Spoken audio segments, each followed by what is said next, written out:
Alrighty, time for another long-awaited video. This one, I'm doing a boost leak test on my car. I've already done most of them. I just got a few spots I got to check. I just want to go over it a little bit. I know you can make your own boost leak testers.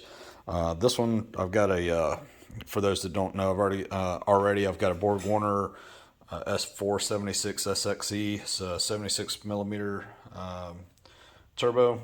It's 5.5 inch inlet, as opposed to most of them, which are 3 or 4 inches or so. Some of you bigger turbo guys out there, but this is 5.5 inches, and so I figure I'd buy my own this time versus or buy one instead of making my own this time instead of fabricating it. I figured just get the job done, and I don't have to worry about trying to piece the parts together. And but I figure by the time I spend all the money on the materials and the work trying to fab it up, I'll probably be spending about the same amount of money anyways. I just want to go ahead and get it done. So I haven't been able to boost leak test this thing since this whole new setup because I just haven't had anything to mount it to my turbo because the turbo's so big. And I didn't want to disconnect. I didn't want to disconnect just the coupler somewhere or just do the upper portion. I want to be able to do it from the compressor housing. I have had a whole set HX35 that was leaking the O-ring here.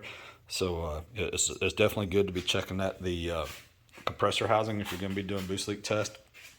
So going over here to my nice fancy workbench here. This is what I bought. It was a boost leak tester from turboboostleaktesters.com.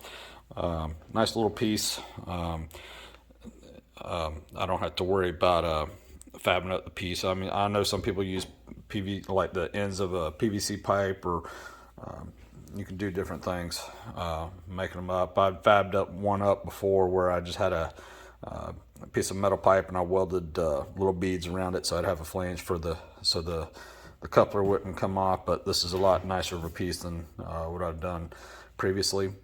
We've got a few different options. This one here is just basically like a regular tire valve, if I could talk. Anyway, sorry, I've got that stupid COVID STD or Chinese STD, whatever you want to call it. But anyway, so my voice has been out. I haven't been feeling the greatest. But anyway, the pressure on this one, 15 psi, and I'd actually messaged Dave for the company. I don't know if he's the owner or just one of the workers there, whatever the case. I was kind of concerned about it being so low, but he confirmed my suspicions that basically if you go too much over that, there's just so much air, such a high air volume and pressure there that you risk blowing the coupler off. So basically at that amount of pressure, you should be able to tell the leaks anyways, which I've already been leak testing and I haven't had an issue. But I was just curious, just to confirm my suspicions. I went ahead and sent him an email in regards to that, and he did confirm my thoughts, is that it would blow it off. So, but I'll throw it on there, get some testing done, and see what we're looking for. I see some people do just they'll throw the hose on there and just listen for it. You can't just listen for it. You need to be using some soap and water to try and do that, because you're not always going to be able to hear the leak. Sometimes you will be able to see them. I made the other video previously about doing a smoke tester, and that's great if you've got big, huge leaks. Say if you've got a big cut here or something, or your couplers barely hanging on or something, sure, that'd be great if you got a big one. But if you got a really small leak, might be a little bit more difficult to find. I actually didn't have this clamp right here tightened down all the way, and so I had it leaking around this coupler. I had a leak at my O-ring for my tile blow-off valve, and I had a leak. This is for my IAT sensor. I had a leak around here. This was actually a metal flange that I had welded on here, but I've got a flux core welder. I don't know if the weld is just a porous weld or whatever, but it sucks. Apparently it was leaking from there, and I couldn't get it to stop, so I actually cut off the flange and I re-welded it, and I did it really thick all the way around. So I welded it back on. It was still leaking, so I just put some JB Weld on it. It's not coming off anywhere. But I had the same thing happen over here. This is my nitrous bung, and I had the same exact thing happen over here. So I put some JB Weld over there as well, and it still does up real well. It's not like it's coming off or anything, but I just needed it to seal up the leaks. Probably what I'm going to have to end up doing is getting a better welder, either a MIG welder, or preferably a TIG welder.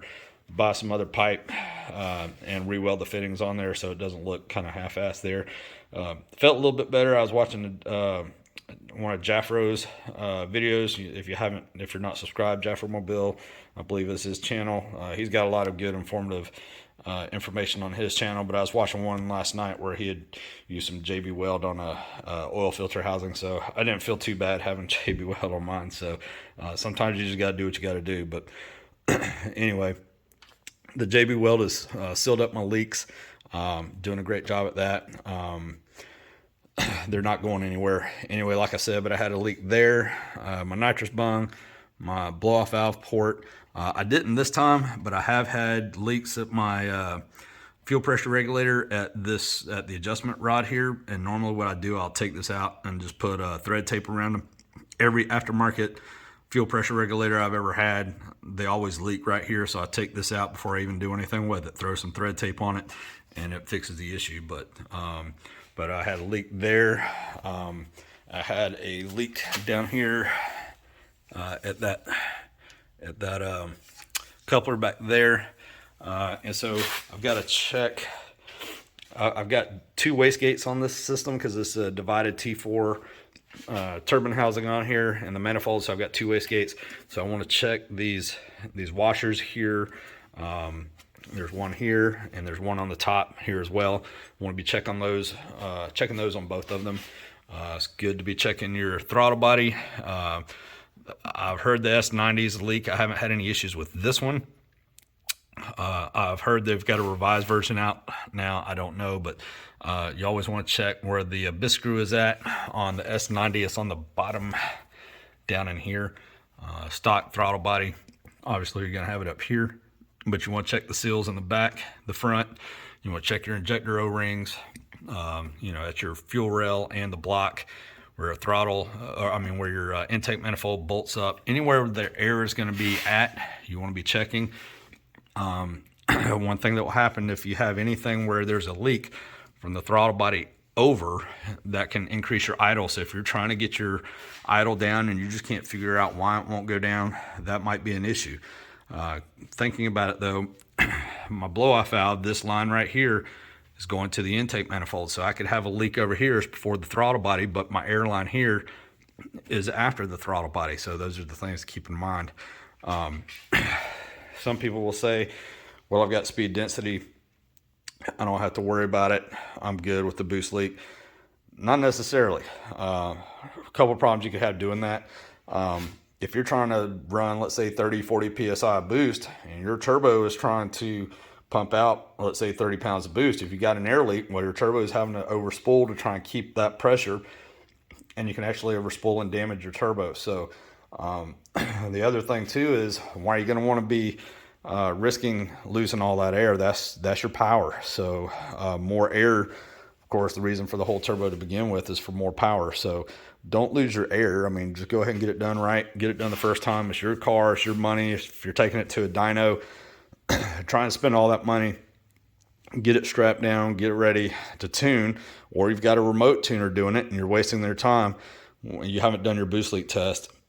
You're wasting your time, their time, money, and your cars may not run as well as you want it to. So it's not very expensive. You can make them yourself. This tool I just bought, I think it was $100. One thing I meant to say, this one's got the tire valve where you can just press your air fitting on here, get it up to the desired pressure, undo it, and you'll be listening for the leaks, or just soap and water and look for them and watch your gauge go down. You don't want it just going down real quick. You want it to be going down kind of slow. You'll be able to tell that if you got a bunch of leaks, you'll be able to tell pretty quick. Once you start fixing all those leaks, your gauge is going to go down a little bit more or a little bit slower. but you want to go little bits at a time. You don't want to just crank it on up there the highest you can go first shot. Just, start listening, go a little bit increments at a time, 5, 10, 15, whatever the case. So, but the other one, they've got on their website, I noticed, I think it's like $40. They've got another one where you can hook the air hose up to it, and it's got a line that comes off to the side. And then that way, if you want to have your compressor hooked up to it where it's steadily supplying air, you can do so. But I'd recommend using a regulator on your air compressor, something that's going to keep your air here from going too high. You don't want it. You don't want to oversupply the air going into your system if you go that route. I'm happy with what I got. $100 for the kit, and I just air it up and then I watch. I'm good there. But if you're having to diagnose one that might be hard to find, where you got to get a constant supply, that might be better for you. Just throwing out the options there for you. You can look at their website. That's all on you guys. But anyway, I'm just trying to help educate for those that don't already know. So anyway, I aired up my hose, but of course I found a leak here in my hose. If you can see it, I got a split line. So just in case you're listening and you hear a boost leak, it might not be a boost leak. It might just be that air line. So I'm gonna have to hook up my air hose back up to my compressor, and I'll shoot it with some soapy water, and we'll show you what we got. All right, so as you can probably hear, I got a little bit of air there, so I'm gonna try and hurry up. But I've already sprayed some stuff down.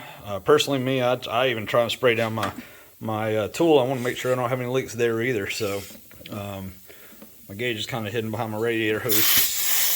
I'm trying so I can get some air in there. Probably don't have this thing on there. So let's see. So as you can probably hear, I'm not building any air pressure. Trying to figure out where that's coming from real quick. Hold on just a moment. So I forgot to mention, for the purpose of the video, I loosened up this one clamp here because I couldn't find any leaks earlier. I just wanted to be able to show you one. And I sprayed it down. That's where we're hearing the air coming from. Hopefully that'll be soapy enough, and hopefully we'll be able to see it. But put the pressure in there. And see, as you can see, that's what you're going to be looking for there. Okay. So when you put the air to it, that's what you're going to get. So I'm going to turn this off real quick, tighten that back up, and then we'll look around real quick. All right, so this is what I got. This is my air compressor. It's all of an 8-gallon. It's about $100 or so from Harbor Freight. See, I'm losing my air, so I'm going to try and hurry up and get to it. But for anyone that's thinking, heck, I can't afford a big old huge air compressor, it doesn't cost that much money. It's definitely well worth it getting it done. But anyway, so I tightened it up. You should see the gauge go up. We won't hear a bunch of air coming out now. We shouldn't anyway. But I may not have a bunch of pressure in my compressor now. Trying to get it up there. But as you see, that leak is going to stop now. I've got it tightened up. I didn't have anything anywhere else. So it's slowly coming up because my compressor's so low. I'm going to get as much in there as I can. Just to kind of show you all what you should be looking for.